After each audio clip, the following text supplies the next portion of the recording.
Hello বন্ধুরা, কেমন আছেন সবাই? আশা করি অনেক ভালো আছেন। তো আবারও চলে আসলাম আমার আরও নতুন একটি ভিডিও নিয়ে। তো আজকের ভিডিওর মধ্যে দেখিয়ে দেব ফেসবুকে আপনাদেরকে যারা লাইক কমেন্ট এবং শেয়ার করেন না তাদেরকে আপনারা কীভাবে আনফ্রেন্ড করে দিবেন। আপনি হয়তো তাদেরকে লাইক কমেন্ট করেন কিন্তু তারা আপনাকে লাইক কমেন্ট করে না, তো তাদেরকে কীভাবে আনফ্রেন্ড করবেন তার জন্য আপনারা ফেসবুক মেন অফিসিয়াল অ্যাপটি ওপেন করবেন। এখান থেকে আপনারা আপনাদের প্রোফাইলে যাবেন। প্রোফাইলে যাওয়ার পর এখান থেকে অ্যাবাউট সেশনে যাবেন।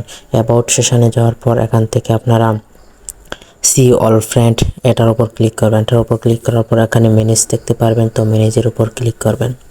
তো ম্যানেজের উপর ক্লিক করার পর দেখতে পারবেন যে লাস্টে ইন্টারেক্টেড উইথ এটার উপর ক্লিক করবেন। এটার উপর ক্লিক করার পর দেখতে পারবেন যারা আপনাকে আপনার পিক অথবা ভিডিওতে লাইক কমেন্ট করে না তারা এখানে শুরু করবে। আপনি হয়তো তাদেরকে লাইক কমেন্ট করেন কিন্তু তারা আপনাকে এই লাইক কমেন্ট শেয়ার করে না, তো তাদেরকে কিভাবে আনফ্রেন্ড করবেন এখান থেকে আপনি একজন করেও আনফ্রেন্ড করতে পারবেন। আবার সিলেক্ট মাল্টিপল এটার উপর ক্লিক করে আপনি একজন একজন করে সবাইকে আনফ্রেন্ড করে দিতে পারবেন। তো আমি সবগুলাকে সিলেক্ট করে নিলাম। এবার সবগুলাকে সিলেক্ট করার পর এখানে আনফ্রেন্ড দেখতে পারবেন, আনফ্রেন্ডের মধ্যে ক্লিক করবেন।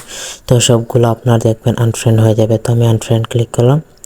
তো দেখতে পাচ্ছেন একটু লোডিং নিচ্ছে। লোডিং নেওয়ার পর দেখতে পারবেন যে আপনার সবগুলো আনফ্রেন্ড হয়ে গেছে। দেখতে পেয়েছেন আমার সবগুলো আনফ্রেন্ড হয়ে গেছে, কারণ তাদেরকে আনফ্রেন্ড করে দিলাম যারা আমাকে এবং আপনার ভিডিওতে লাইক কমেন্ট করে না। আপনি কিন্তু ঠিকই তাদের ভিডিওতে লাইক কমেন্ট করেন কিন্তু তারা আপনাকে করে না, তো তার জন্য তাদেরকে আনফ্রেন্ড করে দিতে পারলেন। তো এখন আপনার ফ্রেন্ডগুলো কমে গেছে আনফ্রেন্ড করার পর। তো আজকে এই পর্যন্ত ভিডিওটি দেখে যদি কারো মনে হয় কোনো উপকার হয়েছে তাহলে নাইট অফিসিয়াল চ্যানেলটি সাবস্ক্রাইব করুন এবং আমাদের ফেসবুক পেজটিকে ফলো দিয়ে রাখুন। ধন্যবাদ।